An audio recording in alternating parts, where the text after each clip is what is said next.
ప్రయోగాన్ని గానీ దాని వెనక ఉండే శాస్త్రాన్ని గానీ చూడలేదు. దీన్ని బట్టి అలా ఏర్పాటు చేసిన వ్యక్తే చాలా విచిత్రమైన వాడనిపిస్తుంది. నిజంగా విచిత్రమైన వ్యక్తే.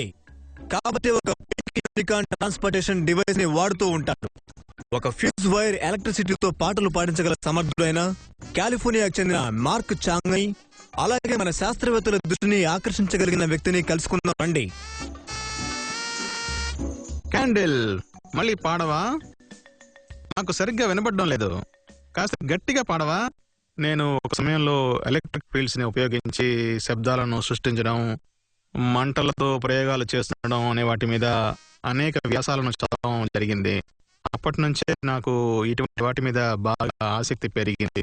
నిజమే, పవర్ జంకీ విద్యుత్ శక్తి సాయంతో ఆ కొవ్వొత్తిని పాట పాడి చేయగలిగాడు. అలాగే మన శాస్త్రవేత్తలో ఒకరు ఒక స్పార్క్ ఎలా మాట్లాడుతుందో కూడా చూపించాలనుకుంటున్నారు. అసలు అక్కడ ఆ చప్పుడు చేసేది ఒక ఎలక్ట్రిక్ స్పార్క్ మాత్రమే. అది ఎలా పనిచేస్తుందో వివరంగా చెప్పే పరికరాలన్నీ ఇక్కడ ఉన్నాయి. ఇక్కడ 2 ఎలక్ట్రోడ్స్ ఉన్నాయి. వాటి మధ్యలో ఒక స్పార్క్ వెళుతుంది. ఇప్పుడు మనం పంపే హై వోల్టేజ్ కరెంటు ఒక ఎలక్ట్రోడ్ నుండి రెండో చూసుకుంటూ ప్రవహిస్తూ ఆ మధ్య నుండే గాలిని ఒక మెరిసే ప్లాస్మాగా మారుస్తోంది. ప్లాస్మా అంటే చాలా చాలా వేడిగా ఉండే ఒక గ్యాస్. నిజానికి అక్కడ కదిలే ప్లాస్మానే ఆ చప్పుడు చేస్తోంది. నేను ఇప్పుడు ఆ ప్లాస్మాలోకి ఒక సిగ్నల్ పంపితే మనం దాన్ని ఒక ఆడియో కింద వినగలుగుతాం. ఇప్పుడు మీరు వింటున్నది శబ్ద తరంగాలుగా రికార్డ్ చేయబడిన నా స్వరం. కరెంట్ వల్లనే ప్లాస్మా సృష్టించబడుతూ ఉండడం వల్ల వాళ్ళు ఫ్లక్చువేటింగ్ కరెంటుగా దాన్ని మళ్ళీ వినిపించగలుగుతున్నారు. ఇప్పుడు అదే రకమైన శబ్ద తరంగాలను అదే రకంగా సృష్టించబడిన ఫ్లక్చువేటింగ్ ప్లాస్మా ఉత్పత్తి చేయడం జరుగుతుంది.